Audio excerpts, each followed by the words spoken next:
My favorite movie of all time is The Good and the Bad and the Ugly. But until that whole long story, and then they get to that bull ring, you know, with that shootout and that music and that sequence, I really think that is the best moment in the history of cinema. I really can't imagine anybody ever topping it. Rosemary's Baby, I missed Rosemary's Baby. Even at the end, okay, yes, she's right. There is a conspiracy going against her.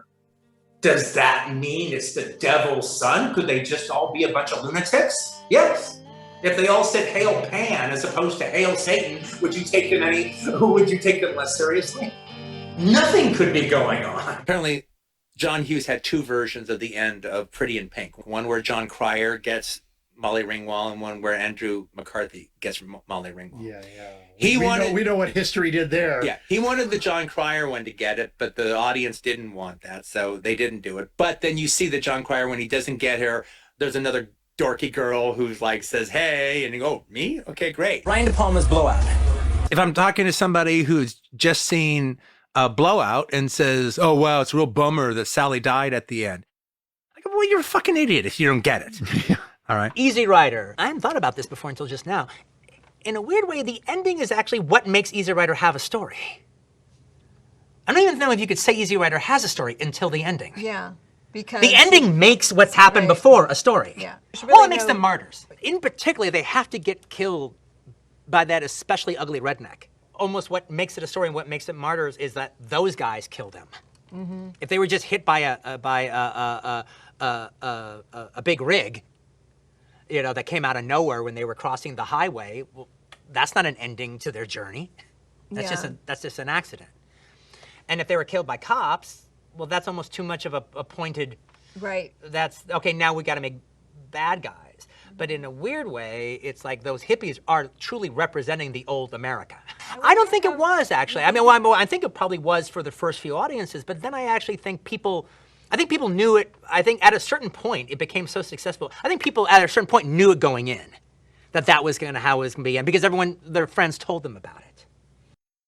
And you had Rocky come out in 76, and the whole thing about Rocky was there hadn't been happy endings. In fact, realistic endings were the new happy ending. No, it's just a wave, and it goes for 5-6 years, and people get used to it, and it is what it is. And then all of a sudden, Rocky comes along that actually has a happy ending. And it's not about a guy and you're just watching him and his problems. There's actually a fairy tale aspect to it, and you watch the happy ending and you feel good. But because you haven't seen a happy ending in a long time, Rocky didn't end with Robert Blake getting shot for no reason whatsoever off of his motorcycle and dying in the street like he does in Electric Light and Blue. Yeah. Or the father killing his daughter at the end of Joe. Right.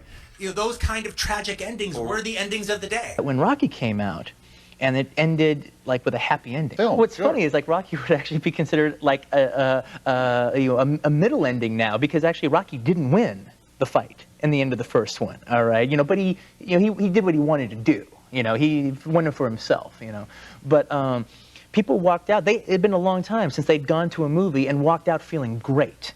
All right, and people remembered how good it was. And then Stallone even was saying, I want to do movies that have happy endings. America wants that. Well, America actually found out they did want that. Again, it's one of the most entertaining movies ever. Yeah. And that final fight in Hot, Cool, and Vicious when they fight Tommy Lee is it's just amazing. It's as fun as cinema gets. Tommy Lee is absolutely the Klaus Kinski of the martial arts genre. It's the total fucking weirdo of all time.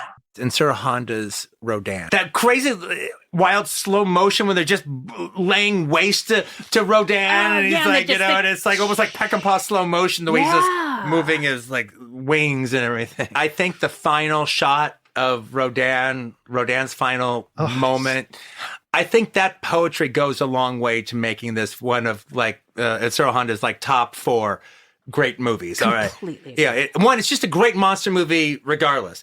Now, maybe the storyline of Mothra is more interesting, but there's more to it there. But that final stroke, it's a master stroke. Spawn of Slithis. Spawn of Slithis. Slithis could have a little bit more screen time. I will say that. He's off picture a little too much. The end could have been a little better. The fight between them and the Slithis on the boat could have been just a little better if it was just a little longer. No, look, just 10 more minutes of Slithis. It's a water amphibian creature. It's dying right now. But maybe if you kick it in the fucking water, all right, where it's from, it'll come back to life. And guess what? I didn't mind the gotcha ending, though. The psychic, a.k.a. 7 Notes to the Tune of Black. Sette notti in nero. But the end is really good. You saw it to the end, didn't you? I saw it to the end. You know, when they brick her up, that's really well done, and that's really suspenseful. And, and the way that it all works out with the 7 Notes and the Tune of Black, that was clever. I guess so. Actually, it's not preposterous enough. It's not crazy enough. It's not enough of a murder mystery. Right. It's not gory enough. Not gory. It's just a classy thriller. A horror film called Demonoid. Demonoid. Directed by Alfredo Zaccaria. Frankly, it's one of the only movies we've watched on this thing that I don't have a problem with the third act. I don't have a problem at all. Well, the ending doesn't seem cheap in this movie because this movie's had a nasty spirit all the way along. Exactly. This evil will always win in this movie. Exactly.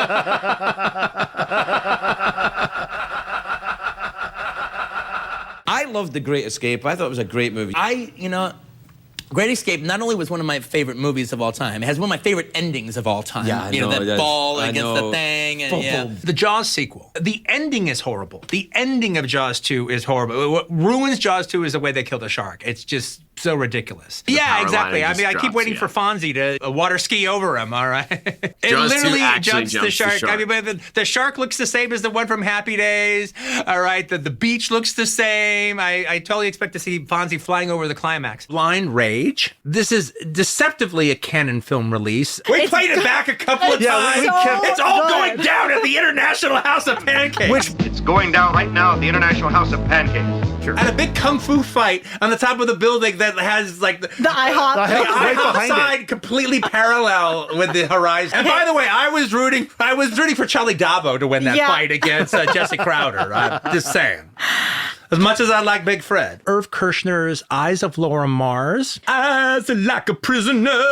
I'm captured by your eyes. The boyfriend, fiance, husband character who's been completely straight and legit the entire movie. Through a crazy monologue, he has to reveal that now he is the killer. And it's usually accompanied by a me-so-crazy performance that the actor has not given up until now.